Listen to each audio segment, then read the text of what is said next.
Haleluya, haleluya, shalom, salam sejahtera bagi kita semua.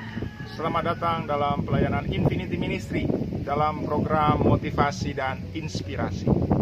Tema kita bulan ini adalah bahagia atau berbahagia. Ya, memang kita sudah tahu bahwa bahagia itu adalah impian setiap manusia.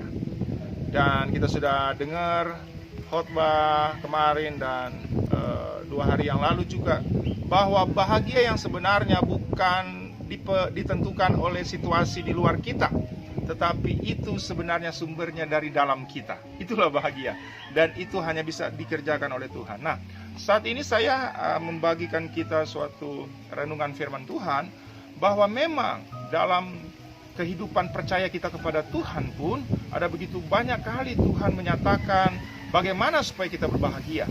Tapi khusus untuk kita yang percaya kepada Tuhan Yesus, berpegang pada apa kata firman, apa kata Alkitab. Alkitab pun berkata dalam kitab terakhir Wahyu, itu pun tetap pesan bagaimana supaya berbahagia. Saya akan baca ayatnya, Wahyu 22 ayat 7 dan Wahyu 22 ayat 14. Wahyu 22 ayat 7 berkata begini, sesungguhnya aku datang segera. Berbahagialah orang yang menuruti perkataan-perkataan nubuat kitab ini. Kemudian Wahyu 22 ayat 14, berbahagialah mereka yang membasuh jubahnya. Mereka akan memperoleh hak atas pohon-pohon kehidupan dan masuk melalui pintu-pintu gerbang ke dalam kota itu. Wow, kalau kita baca Wahyu pasal 22, ini ending. Ini akhir dari segala-galanya, dan kita akan masuk dalam kota kudusnya Tuhan, yaitu Yerusalem baru turun dari sorga. Pesannya adalah, kalau mau berbahagia, mari melakukan seluruh perintah-perintah Tuhan. Apa yang tertulis, apa yang dibuatkan dalam kitab ini, lakukanlah itu. Itulah kategori orang-orang yang berbahagia. Karena di Wahyu 22 ayat 14 juga bilang, berbahagialah mereka yang membasuh jubahnya. Membasuh jubahnya ini kalau dalam beberapa terjemahan sama, mereka yang melakukan perintah Tuhan. Jadi sederhana, kalau mau berbahagia, mari pastikan kita menuruti perintah-perintah Tuhan. Dan itulah, jika kita melakukan perintah-perintah Tuhan, sesungguhnya bukan kita sendiri yang berusaha, tapi Tuhan bersama dengan kita. Karena di saat kita mau untuk melakukan perintah Tuhan, disitulah saya dan saudara akan dimampukan oleh Tuhan. Dan mungkin orang berkata, melakukan firman Tuhan, mana mungkin berbahagia lah. Mana mungkin berbahagia kita melakukan perintah Tuhan. Kan tidak boleh ini, tidak boleh itu. Itu pikiran kita. Tapi di saat kita mau mencoba melakukan perintah Tuhan, kita akan terkejut melihatnya.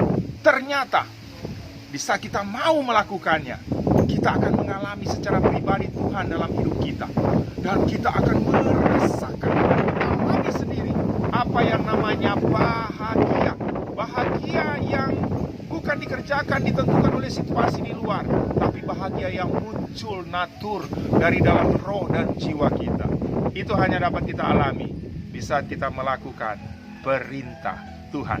Dan kita akan memperoleh hak atas pohon-pohon kehidupan dan masuk melalui pintu-pintu gerbang ke dalam kota itu. Kalau mau menikmati semua yang daripada Tuhan, yang sanggup menolong kita hidup dalam dunia, dan setelah dari dunia ini memiliki pohon kehidupan, dan kita bisa masuk ke kotanya Tuhan, pastikan kita melakukan perintah-perintah Tuhan.